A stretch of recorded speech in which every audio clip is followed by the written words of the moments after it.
shock, disappointment, potentially some worry for the future of Conor McGregor after we saw the fight between him and Dustin Poirier, and then quite shocking, if not nasty, leg injury that he suffered during that fight. In this video, especially for me as a rehab specialist, the important question to ask is, how might this affect an athlete such as Conor McGregor's career, and what can we expect from the coming weeks and or months, and will he be able to perform at his former level? Those questions I intend to answer in this video. So to look at this situation, we need to kind of sketch what the most likely scenario is and work from there. When you look at the initial moment, it looks mostly like what you would see if somebody rolls their ankle.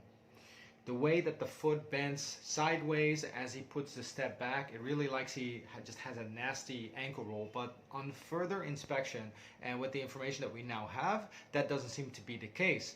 Seems to be that he suffered either a tibia fracture or a fibula fracture, or both. And to put this in perspective, this is what that would look like.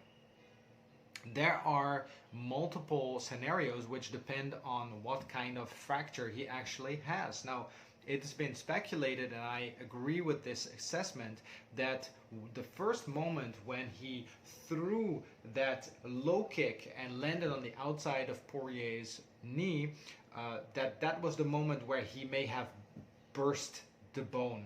And you can actually see, and this was pointed out by some fans, that Poirier is pointing to him, kind of acknowledging that something happened there. He may have felt something give, or maybe actually heard a pop or a crack or something like that. You can see that afterwards McGregor is actually still able to function, indicating that there's no actual inherent instability just yet. However, later on in the fight, with the additional pressure coming from kicks and putting his leg down and having rotational force where the upper leg turns onto the lower leg, that is where it can happen that either the burst completely breaks, or in the case that there is an oblique fracture, which is basically a sideways fracture between the bone, at that moment the upper part of the bone kind of slides off the lower part, and that's when you can have that disposition, which eventually ends the fight. So what does this mean for McGregor's current situation? What can we expect of his rehabilitation, and will he be able to fight again? Now, first, if you look at the X-ray, and this is supposedly the injury that he has suffered, yet to be confirmed, you will see that is very comparable to the injury suffered by Chris Weidman earlier in the year.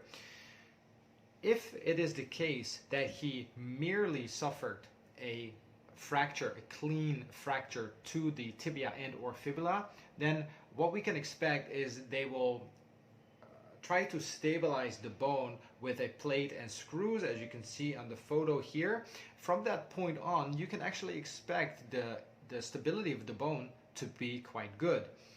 From there, you will have a certain period, which can be 6 weeks at the very least, or higher up, for the bone to strengthen itself again, so the body will produce some new bone tissue, just like you would have with any other fracture. From that point on, McGregor will be able to start doing some strengthening again. Now, one of the big pluses here in this scenario is that it seems, and again, this needs to be confirmed, that there might be or there might not be any ligament damage that you would get with more of a traditional rolling of the ankle. You might have a lot more soft tissue damage, which will take a lot of time for the body to repair and then recondition as we expose it to these type of movements, cutting, turning, jumping, rotating on the leg. Bone stability is easier to get back than ligamental stability from that perspective. So what I would expect to see is that we see some kind of surgical stabilization, and we will see McGregor in a cast for somewhere between 2 and 4 weeks. immediately after, or maybe even during, we'll start to see him get back into a training protocol in a way that doesn't put stress on the fracture.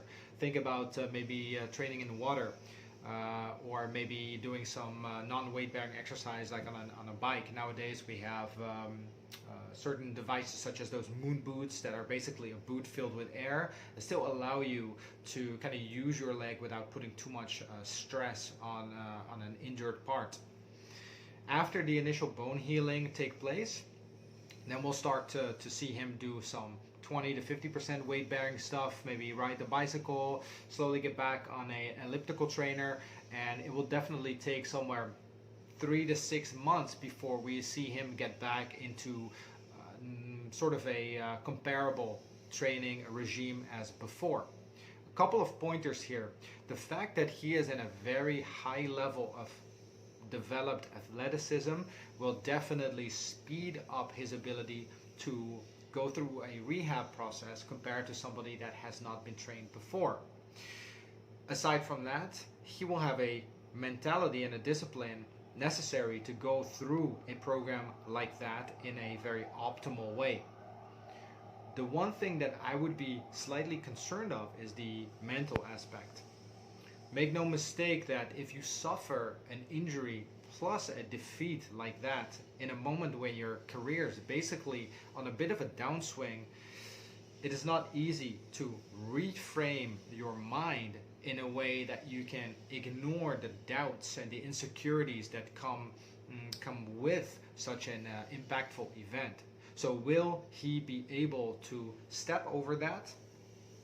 And especially when he gets back to moving around in the ring, sideways, throwing kicks, putting his foot down, these will really be important moments to see how he's able to cope with re-trusting his leg. And if he can do that and his mind is in the right way, then I see no reason why this would be have to be anywhere close to a career-ending injury.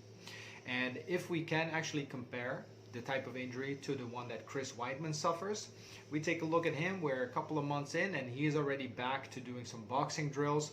This looks very promising to me. So let's see how things unfold, and wishing Conor the best and hope to see him back on his feet again soon. If you're watching this and you like this kind of content, please let me know and I will do some more of this. Don't forget to leave a little like, that really helps me out. Subscribe to the channel, and have a great week. I'll see you soon. Bye.